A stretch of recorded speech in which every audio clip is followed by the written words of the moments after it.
என் மேலே பரிவு காட்ட மாட்டாங்களா, என் மேலே அக்கறையோடு செயல்பட மாட்டாங்களான்னு எத்தனை இதயங்கள் ஏங்கி கொண்டிருக்கிறது. ஒரு மூதாட்டி முன்னொரு காலத்திலே கடிதம் எழுதக்கூடிய வழக்கம் இருந்த காலம். தனது பிள்ளை இராணுவத்தில் இருந்தான். அப்போது திங்கக்கிழமை தபால் நிலையத்திற்கு கடிதம் எழுதி தபால் நிலையத்துக்கு போய் அனுப்புவாங்க. இது வழக்கமாக இருந்தது. எனவே தன் மகனோடு அப்படி தான் பேசி வந்தார்கள்.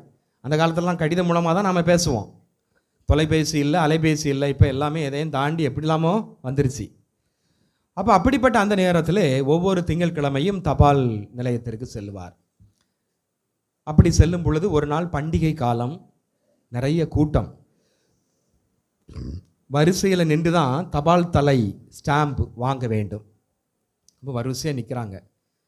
இந்த மூதாட்டி வேற வயசாயிற்று, கால் வேற நடக்க முடியாது. அப்படியே அந்த கஷ்டத்துலையும் அப்படியே வரிசையில் நின்றுக்கிட்டே இருக்கிறாங்க. இதை பார்த்த ஒரு மனிதர், ஏம்மா நீங்கள் ரொம்ப கஷ்டப்படுறீங்களேம்மா, பக்கத்தில் தானியங்கி எந்திரம் ஒன்று இருக்குது பாருங்கள், ஆட்டோமேட்டிக் மிஷின் இருக்குது. அதில் நீங்கள் ₹1 நாணயத்தை போட்டிங்கன்னா அப்படியே உங்களுக்கு தபால் தலை வந்துடும். சரிதானே? இப்போ ஏடிஎம் மாதிரி கார்டை போட்டோம்னா பணம் வந்து விழுந்துடும். அங்கே போய் நிற்க வேண்டியதானம்மா, அதை பாருங்கம்மா. அப்போது அந்த மூதாட்டி சொல்கிறாங்க, நீங்கள் சொல்கிறது சரிதான் ஐயா, இப்படி கால் கடுக்க நிற்கிறத விட அங்கே போனால் உடனே வந்துடும், எனக்கு தபால் தலை உடனே கிடச்சிரும். ஆனால் அந்த தானியங்கி எந்திரத்தால் என்னிடம் நலம் விசாரிக்க முடியாது, என்னிடம் அன்பு காட்ட முடியாது, என்னிடம் அக்கறையோடு பேச முடியாது. ஆனால் நான் இங்கே காத்திருந்து அந்த தபால் தலை விற்கிறவர் ஒருத்தர் இருக்கிறார் பாருங்க, ஆமாம், அவர் ஒவ்வொரு நேரமும் நான் போகும் பொழுது, பாட்டி நல்லா இருக்கிறீங்களா, உங்கள் பையன் நல்லா இருக்கிறானா, உங்கள் உடம்பு எப்படி இருக்குது, சாப்பிட்டீங்களா இப்படின்னு சொல்லி ஒரு 4 வார்த்தை கேட்பாங்க. அதான் எனக்கு மனசுக்கு இதமாக இருக்கிறது. அது இந்த எந்திரம் தர முடியாது என்று சொன்னார். அன்புக்குரியவர்களை, இன்னைக்கு இதுக்காக ஏங்குகிறவர்கள், அன்புக்காக அக்கறைக்காக ஏங்குகிறவர்கள் இன்னைக்கு எவ்வளோ பேர் இருக்கிறாங்க. எவ்வளோ வயசானவங்க, இன்னும் சாதாரணமாக இருக்கக்கூடியவங்களும் இருக்கிறாங்க. கண்டுகொள்ளப்படாமல் அன்புக்காக ஏங்குகிறது இந்த மனித உலகம்.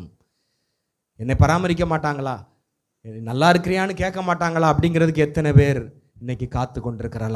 அதை நாம் செய்கிறது இல்லை. அதிகமாக நமக்கு யார் பிடிக்குதோ, நமக்கு யார் தெரிஞ்சவங்களோ அவங்கள பார்த்து தான் நாம், வெளிப்புற தோட்டத்தை பார்த்து தான் நாம் நலம் விசாரிக்கும், எல்லாமே செய்கிறோம்.